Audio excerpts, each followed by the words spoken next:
In this video, I'm going to be going through 10 tools that I wish I'd bought sooner. These aren't necessarily beginner tools, but ones that I bought after a while and now I can't live without them. If you're looking for some cheap beginner tools, check out the 10 tools for under £10 video that I released a few weeks ago. Before I start, leave a comment down below of your favourite tool that you can't live without and see if it also makes it onto my list. The first tool is one that you use once and then you think, how on earth did I live without this? It's my Uncut track saw. It can easily cut 3mm plywood or thick pieces of hardwood. I used to use a mini circular saw for sheet material and I honestly don't know how that I managed before the track saw. This is so much more accurate than having to run a circular saw along a straight edge. It's got great dust extraction and it's so much faster.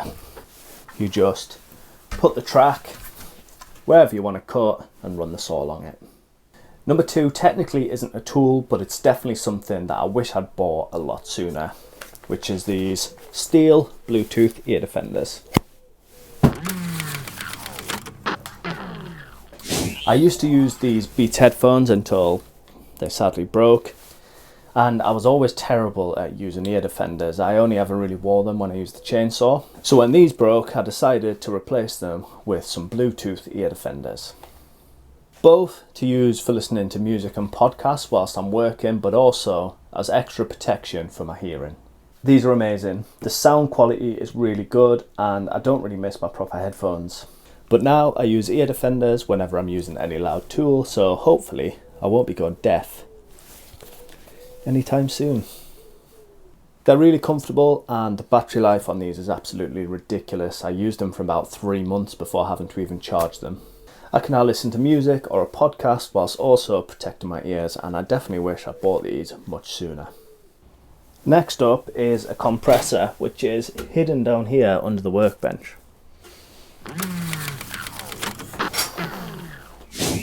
Not exactly a beginner tool, so it's something that I bought when I decided to spray the camper van we converted, knowing that it would come in handy in future. It's such a versatile tool, I use it all the time just as an airline.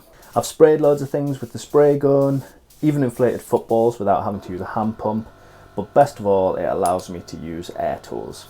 It is a bit noisy, but luckily got myself some ear defenders. That brings us nicely onto the first of 2 air tools, this air sander.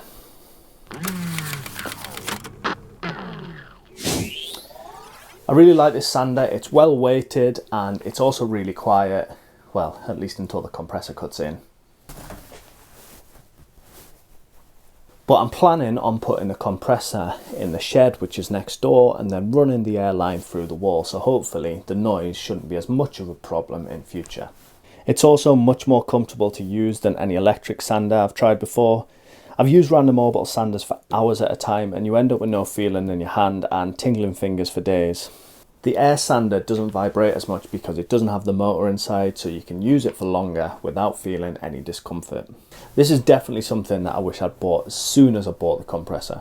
The next and second air tool on the list is this brad nailer. I bought this brad nailer to use with the compressor because they're much more affordable than the cordless electric versions that you can buy. It's such a great tool for tacking joints together when gluing. Hammering nails in is all well and good, but putting a nail in instantly is so much better. Talking about nails, number 6 is a decent hammer.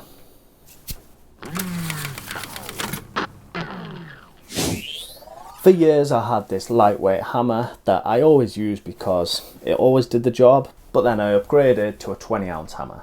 It's nothing special or expensive, but having the extra weight behind it just makes knocking nails in so much easier and so much quicker. I really don't know how I went for so long using this little hammer. In fact, I don't even know why I bother keeping it, to be honest. Something else that pairs nicely with the hammer is a pry bar. I always previously used a crowbar or just the claw of a hammer to break things apart, but using a pry bar like this is so much better. It's useful for so many things. I use this for lifting floorboards, removing skirting boards, breaking apart pallets, pulling nails, all sorts. If you haven't got one, I would definitely recommend getting yourself one. You can pick one of these up for less than a tenner.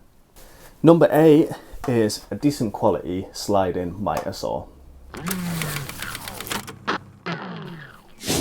I previously used a fixed B&Q mitre saw, but it wasn't great for accurate work.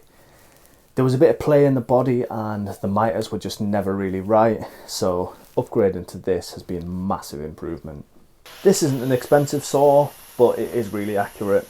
It has a large cutting capacity, cuts accurate mitres, and having it on the stand is so much better than cutting on the floor or taking up the whole workbench. This is definitely something that I wish I'd bought a few years earlier. I might do a review on this saw if there's enough interest, because it really is the perfect beginner or intermediate saw. So if you're interested in that, just leave a comment down below. The 9th tool I wish I'd bought sooner is a decent socket set. Again, this isn't an expensive set. You can spend hundreds on socket sets and can certainly get better sets than this. But previously I used this smaller socket set and it was terrible. It didn't hold the sockets in well, so they were never in order. The range of sockets was poor and you needed an adapter for half of the sockets, meaning sometimes you couldn't even fit the ratchet and the socket into the nut or the bolt you were trying to get at. This socket set is great. It's got a range of sockets, a decent case, some adjustable angle pieces and a flexible shaft, which is very handy. It also comes with various attachments and these deeper sockets, meaning you can access nuts that are further down a bolt thread. Definitely something that I don't regret upgrading to. And last but not least is a trim router.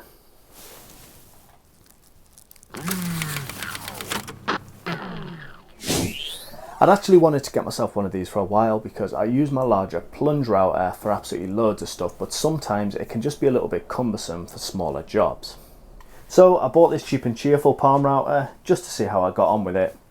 I didn't want to get an expensive cordless one until I knew how much I'd actually use it, but I'll definitely be upgrading this before too long. It's easy to use one-handed and it's a lot easier to quickly grab this to round over some corners or cut a channel without having to get the big router out of its case, set it up and use it. Definitely another tool that I couldn't live without. If you've got any questions about any of these tools, leave a comment down below. If you want to see more videos on tools and accessories, check out the playlist in the end screen or the description. As always, thank you for watching. Please subscribe to the channel and I'll see you in the next one.